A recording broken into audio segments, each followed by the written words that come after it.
Hi, it's me JD and welcome back to my channel. Shake your shamrocks because St. Patrick's Day is right around the corner.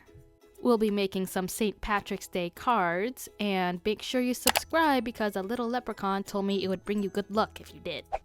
The first handmade card example will be very sophisticated. Well, not really. It just doesn't involve like the typical kind of, cartoony leprechauns or rainbows.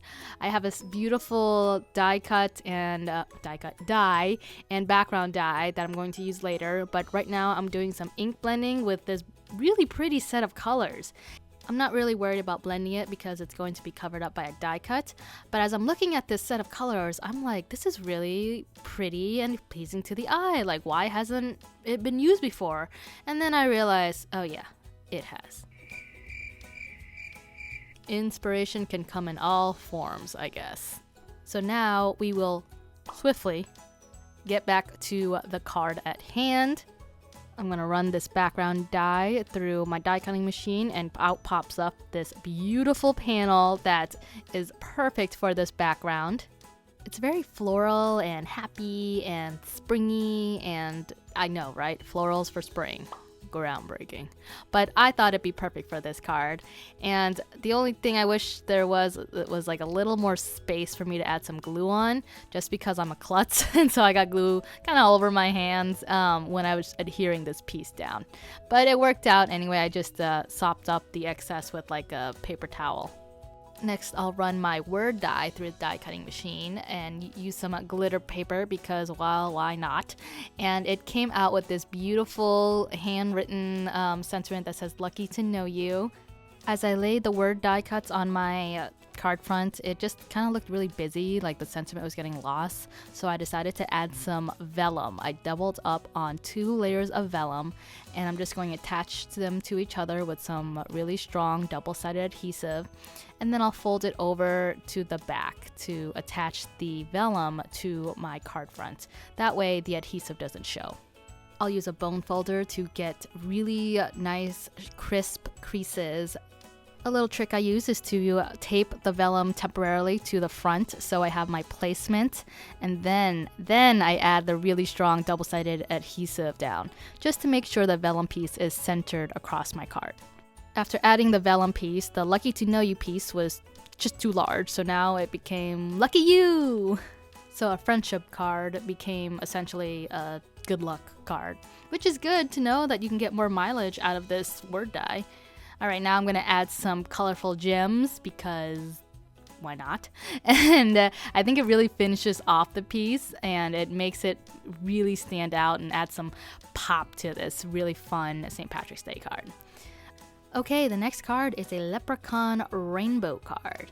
And for this, I'm going to be adding stripes of masking tape. Then I will be ink blending over the top. And I'm using distress inks because I really wanted a vibrant color to my background. I'm going in rainbow order because duh. Plus, I haven't done one of these backgrounds in a while. If you look back in the history of my Instagram, you'll see that this was all I did when I first started doing paper crafts and card making. I would add masking paper and then peel them off. And now I'm so excited for the peel reveal, and it is so satisfying. It did not disappoint. Could I have just bought and used rainbow cardstock? Of course. But I gotta tell you, there is some odd crafty satisfaction in doing this technique. This background is just so pretty, I don't want to mess with it. Except I'm going to. I'm going to cut it up actually, with the die. Right in the middle. Right at its heart. No mercy. I cut a circle because I wanted it to be a little window for my leprechaun. So there, it's the leprechaun's fault that I had to cut up the background, not me.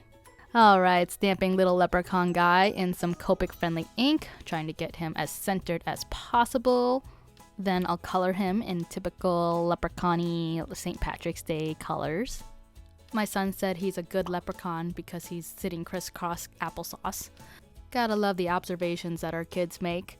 Anyway, so I kind of hovered the rainbow background over top the leprechaun, and I realized I needed some more, so I quickly colored in the white with a light green marker. And now I'm going to add some foam tape to the back of this window panel, just to give this handmade card some depth and dimension. And now I will adhere this window panel over the top, make sure it's centered. Off camera, I cut a sliver off of the left and right sides so I can attach this whole piece to a gray cardstock background just to give it some more pop. I'm going to give this guy a little clover to hold just to bring some luck, and then I'll also pop some foam tape on the back of my sentiment, which I heat embossed in gold, of course. Next, I'll glue on some extra bling, and this card is finished. It's happy, it's bright, it has a rainbow. I mean, what more could you ask for in a St. Patrick's Day card? I'll tell you what, a shaker card.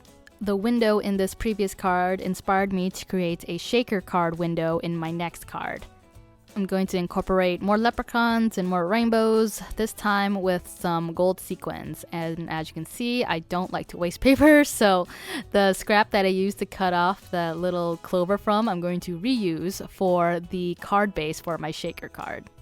I already cut out the window, now I'm tracing in pencil the window shape on the card base. That way I can start setting the scene for my St. Patrick's Day shaker. I'm going to add a pot of gold, and then I'm going to make a mask because I'll be stamping in a rainbow and a cloud as well.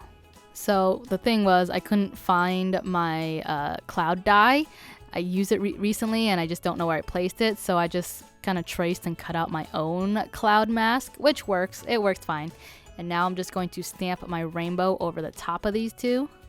I peeled up the mask, not realizing that I hadn't stamped the cloud in, so now I'm just going back and creating basically a new cloud.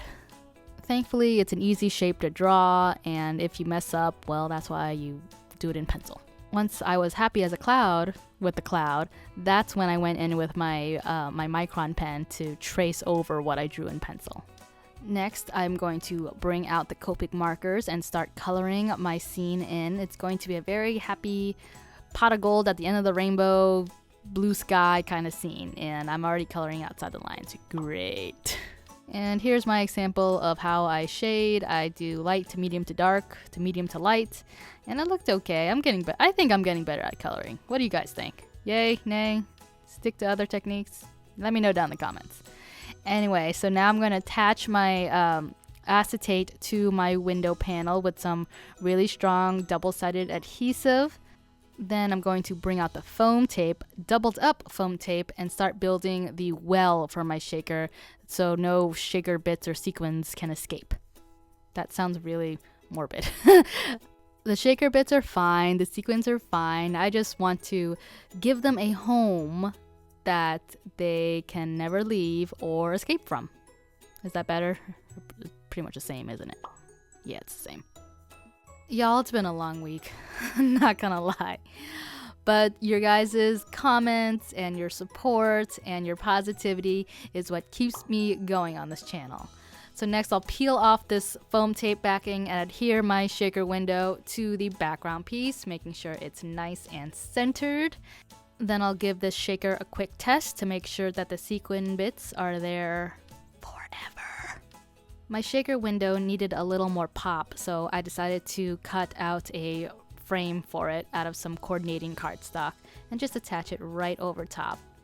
Then I'm going to stamp my leprechaun and my sentiment over the top.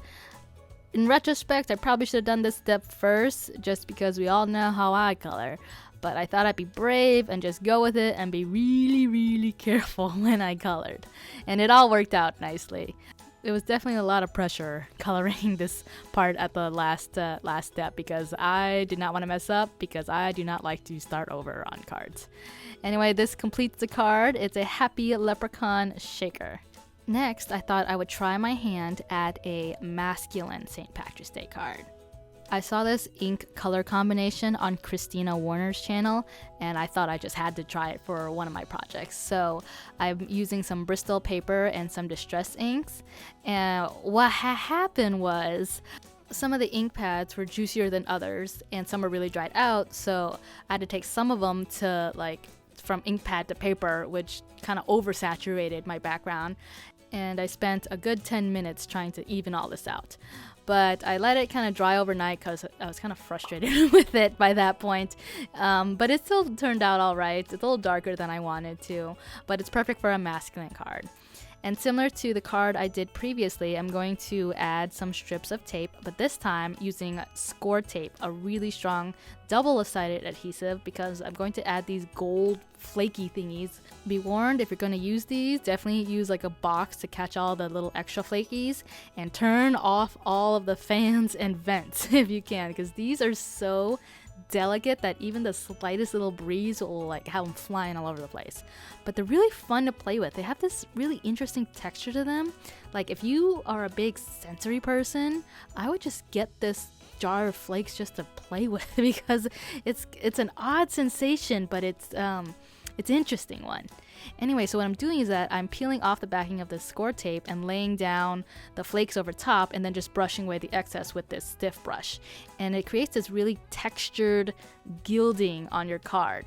It's not as flat as, say, foil, but it gives a really cool texture, a raised texture to your cards.